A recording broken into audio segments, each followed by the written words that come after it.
High, আমি শ্রুতি। কাল তো তোমাদের বলেইছিলাম আমি একটা শাড়ি সিরিজ করব, তো আজকে সেটা ডে 1। আজকে আমি যেই শাড়িটা স্টাইলিং করব সেটা হলো একটা কপারের জামদানি, যেটা আমাকে দিয়েছিলেন আমার শাশুড়ি মা। বিয়ের আগে আমার জন্মদিনে আমাকে প্রথম দেখতে গিয়ে আমার শাশুড়ি মা আমাকে এটা গিফট করেছিলেন। সেই জন্য এই শাড়িটা না আমার কাছে খুব স্পেশাল। এই শাড়িটা কোথা থেকে কেনা সেটা কিন্তু আমি জানি না, তাই তোমরা কেউ আমাকে জিজ্ঞেস করলে আমি বলতে পারবো না যে শাড়িটা কোথা থেকে কেনা হয়েছে। জানো তো, ছোটো থেকেই না আমি শাড়ি পরতে ভীষণ ভালোবাসি, আর আমি নিজে নিজে শাড়ি পরতেও পারি। তাই বরাবরই শাড়ি আমার কাছে ভীষণ ভালোবাসার, পুরো থেরাপির মতন।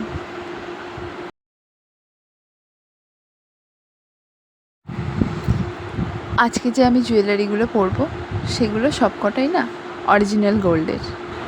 এই যে আমি আজকে মঙ্গলসূত্রটা পরেছি, সেটা আমার বিয়েতে গিফটে পাওয়া। কি সুন্দর না, ছোট্ট আর লাইট ওয়েটের মধ্যে।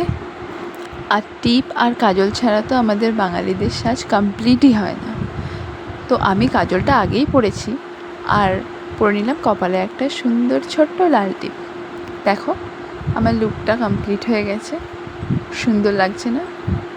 তো চলো তোমাদেরকে পুরো লুকটা দেখাই, পুরো শাড়িটা দেখাই যে কেমন লাগছে।